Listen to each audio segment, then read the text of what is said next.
All right, welcome everybody. Week 2, chapter 2. It's a great chapter about culture and gender and communication. It's a lengthier chapter, but it does fully impact how we communicate as people. So, this video, I know I said that I would just touch on each chapter, but I really think it's really important to go through a lot of the little pieces in this one. So, bear with me. If you've already read the text, this might seem a little repetitive, but I do try to implement real life examples so you can have, or pop culture examples, so you can have more of a better understanding in real life context. So, culture and gender fully impact how we communicate, and culture being a system of learn and shared symbols, languages, values, norms, and that those all those things distinguish one group from another. So that's culture. um, in culture we have these things called in groups and out groups. In groups are the people you see yourself as, the group you most identify with, and with out groups it's everybody else. It's groups that you see yourself different from. And when you experience culture shock, it's essentially a jarring experience because you are experiencing something different from yourself in such a grand way. Oftentimes, we hear people use culture shock when referring to when you travel. And you don't actually have to travel that far to experience culture shock.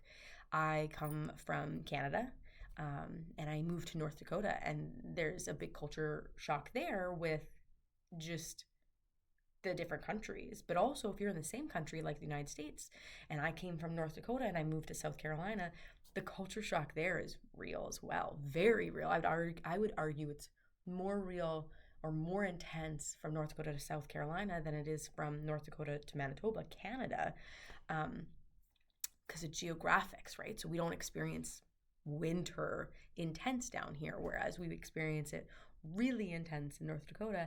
And you can see that in group with North Dakota and Manitoba connect because of the shared experience of a frigid winter.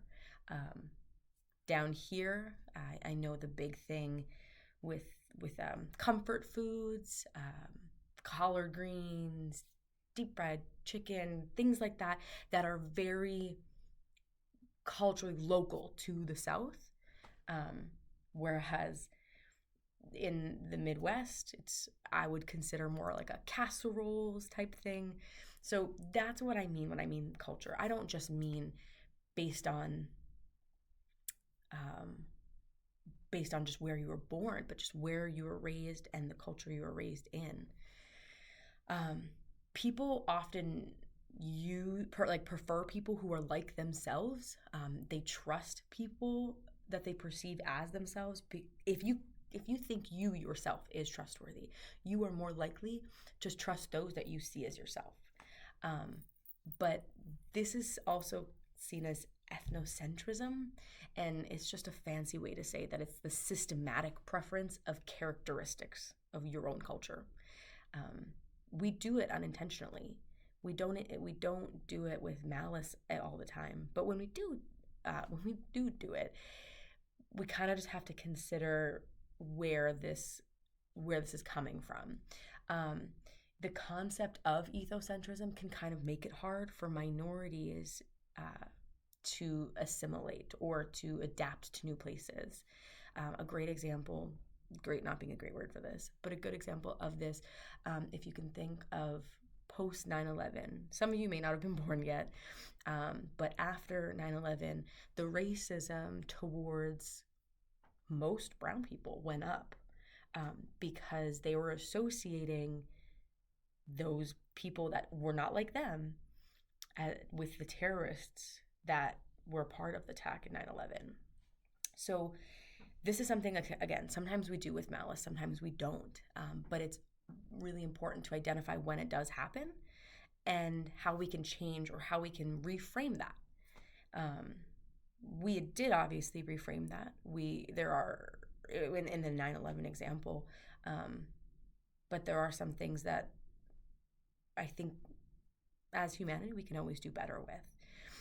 Culture isn't something that's inherited; it's something that's learned. So if we continue to teach others to lead with compassion, to not think of all necessary, like not all brown people as terrorists. Like that's something that's learned. It's something that we can grow with, and culture being learned is also known as enculturation. I know the textbook says that. It's not something that I use in my daily vernacular, but it is the definition. But culture is also often mixed up with ethnicity or nationality, and that's not it either. Those are their own thing. Culture is developed by people who raised us and where we were raised. For my example, it's a little bit of a muddy example, but I was raised in an immigrant household. My parents immigrated to Canada, one from Portugal and one from Brazil. Similar but different cultures, but very different from Canadian culture. So I grew up adapting to certain Canadian cultures, obviously, but I was raised with cultures from Portugal as well. So the language, the Portuguese immigrant values, the norms. So when I went to school, there's a perfect example of this, and it's in this movie called My Big Fat Greek Wedding. I went to school, and my cultures and my norms, including food, were often criticized by other children because it was weird, it was smelly, it was different.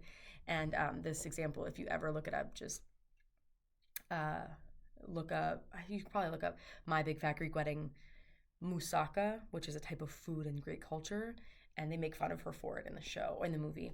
And so that's kind of that's what my culture is. So now I ask you, as you're sitting and watching, to think about what your culture is, where you were raised, what your norms are, and do they differ from others around you in your immediate circle, in your new circles, as you if you've moved here to Wilmington from somewhere else. Look around and think about it. American culture does differ, but it differs from person to person. We're considered a melting pot of cultures, and depending where you go, different states do things differently. And I've already kind of touched on this with North Dakota and South Carolina. I'll throw in Hawaii as well. My husband being from Hawaii and me being from the Midwest, we learn things so differently, and our cultures are so different, but they're also the same in some senses. If we go back, Hawaiian culture is based on the native Hawaiians, but also the immigration that came in through the last decades, including when Portuguese immigrants immigrated to Hawaii while it was still the Kingdom of Hawaii to do farming. And based on that, Hawaiian culture adapted some Portuguese cultures. And so as my husband and I grew to learn more about each other, we learned some of those cultural similarities as well as the differences as well. So you don't have to go far to see cultural differences. It could be anybody. It can be anywhere, especially in America, especially in Canada, where we have melting pots or mosaics of cultures. But we're not all different. And even though my culture may be different than yours, we have cultures that are called co-cultures, and they exist when different groups share values and norms and customs that are they have mutual characteristics of each other. You could think of this like being in the United States and having American values, but also having the same religious values as somebody else in another primarily Christian country. So that's a really good example, is tying in religion. You can belong to more than one co-culture. There's no limit on this. And this is a really great example with new technology these days, is thinking about social media co-culture. So social media has its own special values and norms for certain platforms. So it gives you, based on how you interact with it, the algorithm gives you what it thinks you need. And so if you think, I'm going to use TikTok as an example, if you're consistently liking things on TikTok that are the same, I'll use what my algorithm is giving me. If you go on and you open my TikTok right now, you'll get a lot of book talk. I want to see what books we're reading, what books everyone else is reading, what the recommendations are. Um, it's it's giving you a community based on your interests. But it's not just solely giving me that. Based on hashtags, if you're liking things in book talk, but it's also hashtagging um, hashtag granny hobbies or hashtag for you page, any of those certain hashtags, it could be connecting you to another culture.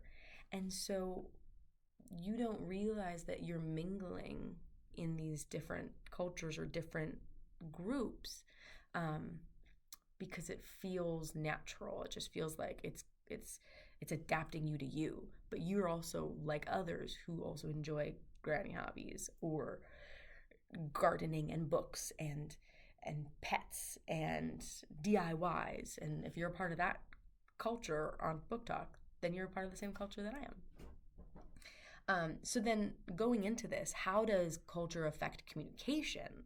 And this is really big. So now in this case, we're going to focus on the broader country to country rather than very specific co-culture to co-culture. So there are two types of cultures. There's multiple different types, but we're going to compare two types: collectivistic versus individualistic. And that is with collectivistic cultures like Japan, Guatemala, and some African cultures. Your responsibility is to the community. Your expression or everything you do should be for the greater good of the community. The Maori people, I always butcher that, it's the New Zealand native people, express values through their appearances. And while this is a little bit different in individualistic cultures, the Maori people use tattoos to signify their commitments or their connection with their people. So think of tribal tattoos and how it connects them to those people. Whereas in individualistic cultures, tattoos usually signify how unique you are and something that is uniquely you. So it's a little bit different, but we'll slide into individualistic cultures, and that's where a lot of people or that culture believes that your responsibility is to yourself. And if you can think about this, a lot of these cultures include the United States, Canada, the UK, and even European cultures like Europe, or even European cultures like the Netherlands, sorry. Other different types of cultures, high and low culture, whereas low culture directly is more direct. No beating around the bush. I'm going to tell you how it is, and that's just how it's going to be. A lot of this is seen again in the United States and in Canada and in Northern Europe, where they don't want to waste time. While this may hurt your feelings in some senses, they're getting their point across and they're doing it quickly and efficiently. Whereas in high context cultures, it's less direct. They're doing it to maintain harmony. They don't want to hurt people's feelings. You can see this in Native American cultures, South Korean cultures, and the Maori people as well of New Zealand. This is just, it's common practice. It's not what you know. So you could be having a conversation with somebody who's in a high context culture who may take offense if you're a part of a low context culture, and they can see what you've said as you see it as direct and they see it as offensive. So it's always really important to understand the cultures that your receiver of the message is coming from. We're going to go a little bit quicker through some of these other ones, but they are in the textbook. You then have high and low power distance, which is just in low, no person has more power than the other. It's more level, it's very democratic. High power, think of every average citizen has the same amount of power. High power is average citizen has less power. My apologies. And in this case, you can think of monarchies, so like the Commonwealth monarchy, the queens, the kings, and the culture tells you that you're supposed to respect those higher powers. So there's a power struggle. So low distance, everyone should be equal. High distance, there's a hierarchy. This is also really important when you think of high power cultures. They respect the difference, and so oftentimes In high power distance, those countries actually use romantic relationships or marry for power and status, whereas low power distance relationships are based on romance and love and connection. So that's something really interesting to think about. Then you have a couple others where you have masc and femme. Masculine cultures are focused on ambition and achievement and material goods, whereas feminine cultures look at quality of life, service to others, nurturing. In feminine cultures, there's no real gender norms and specific gender roles, and this can be seen in countries like Sweden, the Netherlands, Chile, whereas cultures like Japan, Austria, and Mexico see that men should do this and women should do that, and have more masculine roles. The US, for anyone who's curious, is a masculine culture, even though I know we are growing to more of an even in between. And then there's monochromatic versus polychromatic, and that just has to do with monochromatic saying time is money, and the US is very monochromatic, where the goal is financial stability and power and success, whereas polychromatic, I keep saying chromatic, it's chronic, chronic, and polychronic. Polychronic is more holistic and fluid, and the focus on being in the moment, spending that valued time with loved ones, and and spending more time with loved ones is more important than the grind to make the money. They define success differently. I've explained a bunch of these different ones: individualistic, collectivistic, polychronic, monochromic, fen, masc, high power, low power, high context, low context. They all have this and that, but there are some things in those cultures that are the same. And universally, in all these cultures, cheating is bad. They punish cheaters. Every culture experiences pride. They experience shame. And my personal favorite, every culture gossips. In some way or another, gossip is universal. It is a universal language, and it's something we do. In no matter where you are, it is something that happens. In Portuguese immigration culture in Canada, it's something that we pride ourselves on. We're good gossipers. So we've talked about culture, and now we're going to go towards gender and how gender impacts it. I know we kind of talked about masc femme, but that's not really what gender we're speaking of. Gender is a powerful factor in communication in every culture. The first thing people ask newborn or new parents or expecting parents is, oh, is it a boy or a girl? And we don't realize that that's something that everybody in every culture does. But we want to focus on sex versus gender for now. So sex is assigned at birth. So your textbook will have AFAB and AFAM. Assigned female at birth, assigned male at birth. Assigned female at birth, assigned male at birth. Yes. Okay. Sorry. I wrote down the acronyms transposed. Sex has to do with functionality, so to speak. Your DNA, your X's and Y chromosomes. It's the sciencey part of it. And historically, gender has been binary, which means that you have one or the other, male or female. Only two options.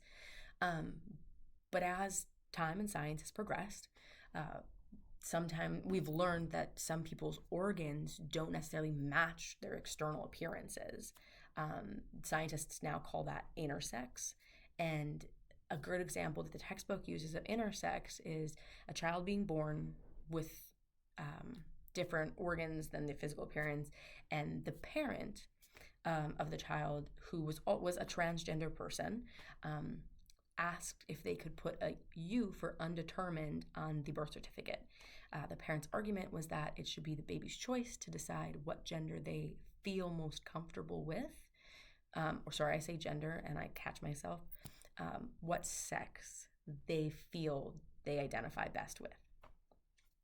I will catch myself. This is something that is not my expertise, but it is something that I continuously look to learn and develop, so I can teach everybody else. So that's sex. Sex assigned at birth, assigned female at birth, assigned male at birth. functionality and DNA, the sciencey part of it. The more fluid part of it is gender identity. And now gender identity is not decided by doctors. It can be the same sex as the sex that you're assigned at birth, but it also can be different. And when it's different, there are groups that we call non-gender conforming. This can include transgender, genderqueer, or gender fluid people. Others include, there's a pretty long list, so bear with me, and it's not limited to this list, but it can include agender, demigender, intergender, polygender, two-spirit, which is usually used in the Native American communities, queer, and questioning. Gender ID is how you feel. It's how you identify with yourself. It's how you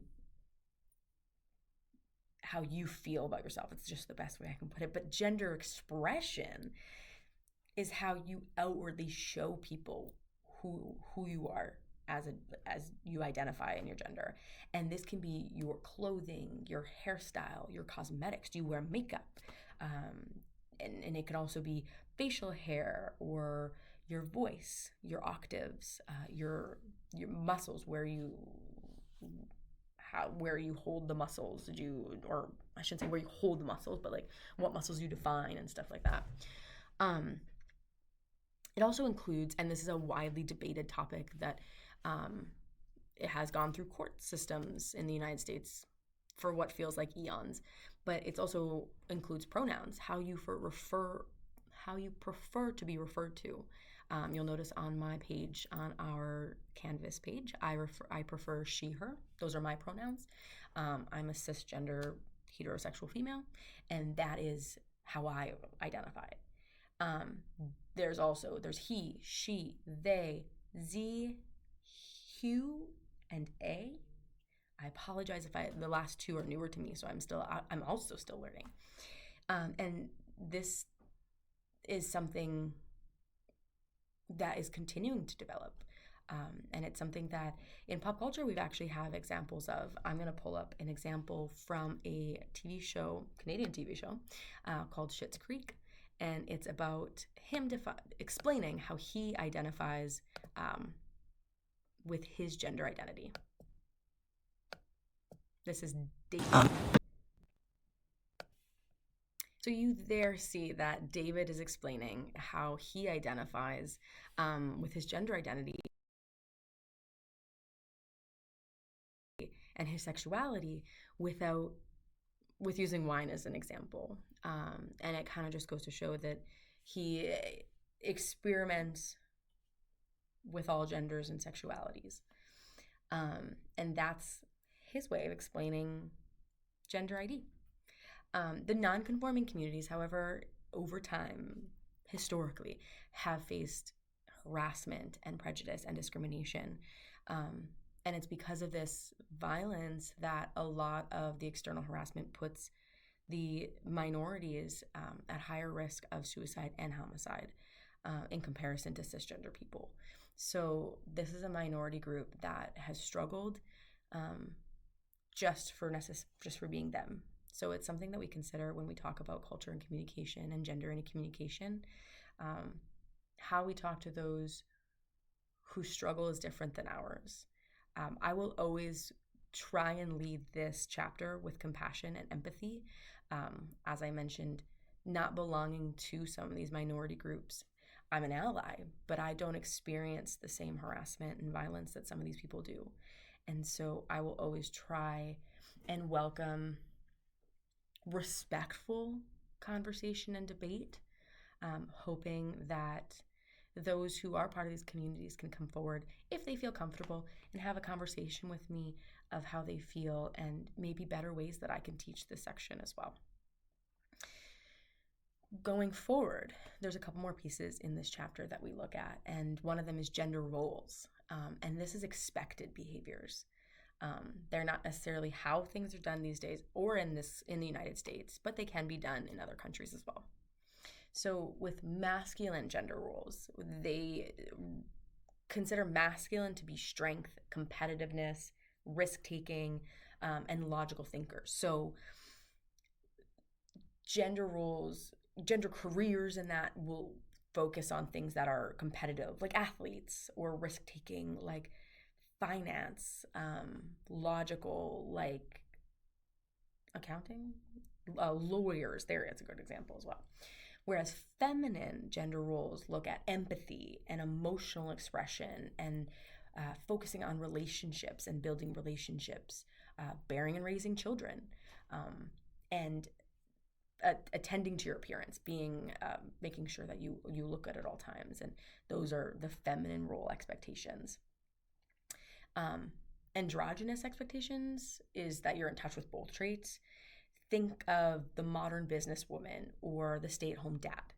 That is two great examples of what would be considered androgynous. It doesn't have anything to do with your sexual orientation, your gender ID, or anything. It's just the roles in which you take in your life.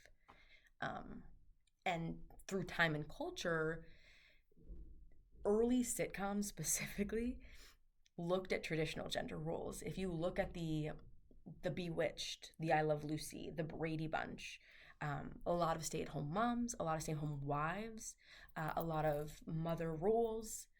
But there were examples in 80s and 90s television where this was swapped. It's, if anyone is a 90s sitcom kind of person, I believe, well, Full House is a great example of that. You have three men raising three children, and obviously it was because his wife had died, but you also bring in an uncle and a male friend to do all the female or femme roles. Other ones, I think someone came out in the 80s, but Who's the Boss was a male nanny took care of the children while a single mom, I think she was a lawyer, but she had a very masculine role and career, and she did that while the man stayed at home. Then the manny stayed at home and took care of the kids. So there have been times where pop culture has defied gender roles, and it's great to see, and you think of it and you laugh and you make good jokes, but it's also a leap forward for understanding androgynous gender roles. So if you look at today's like women in power roles, you can think of like Grey's Anatomy, Law and Order, SVU, all of our Olivia Benson fans out there. They happen. They're more common now than they were back in early aughts for sitcoms. But now going from gender roles to sexual orientation, the book highlights 4 gender or sexual orientations, and that's heterosexuality, homosexuality, bisexuality, and asexuality. Hetero is looking at the physical or romantic attraction to people of the opposite gender or of another sex. So, if a male, me and my husband are a great example. My husband identifies as a male. I identify as a female. I'm assigned female at birth. I'm cisgender. He's cisgender. Heterosexuality. Homosexuality is when you're attracted to a people of your own sex or gender. Bisexuality, you're attracted to various, and asexuality, you don't have interest in anybody. In the textbook, there's actually a little purple box. It's talked about same-sex marriages and how it's been scrutinized for decades. And it wasn't until 2015 that the U.S. Supreme Court decided that same-sex marriage should be legal across the United States in every state, which was highly scrutinized everywhere. But just to think about it, we're in 2025, and people of the same sex have only been given the right to marry each other for 10 years. And in recent events, it is now being considered again. So the claim that this little purple box was making is that they were doing studies to say that people in same-sex marriages have more of a volatile relationship. It's less stable and more dysfunctional than those who are in heterosexual relationships. And the study that had been conducted showed that that's actually not true. It's not saying that those relationships have more stability than heterosexual relationships, but rather they're nearly the same. It says that the research was conducted in the United States, Australia, and the United Kingdoms, and those who were in same-sex couples actually had a higher quality and commitment and enjoyment. Um, but again, it didn't say that. That doesn't mean that research says that all same-sex couples are happy and problem-free. There are unhappy relationships on both sides. So it's really interesting. This is a great chapter to read and review. Going into sexual orientation is not equal to gender identity, and this is where you'll catch me slip up.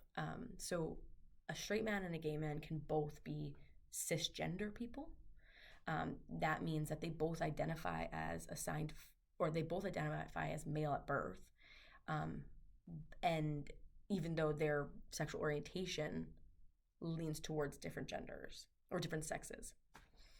And when we talk about communicating between genders, this is something that can be hard because men and women communicate differently. Women tend to lead more compassionately, empathetically, whereas men are more direct and firm. This is not to say for everything. This is not intended to be a generalization, but there is a great example of this. If anyone watches The Office, I will go pull this one up. Give me a second because I know my screen is going.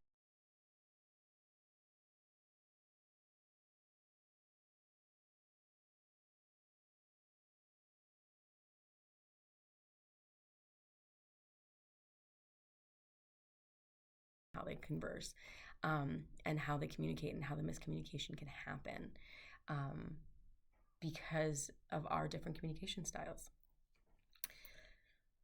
All that to say, this is a very valuable chapter to take a look at.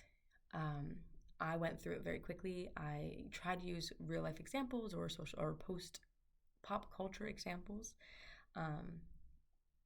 The textbook does go in depth into this, and if you have any questions about this chapter or about anything we've covered so far, feel free to send me an email.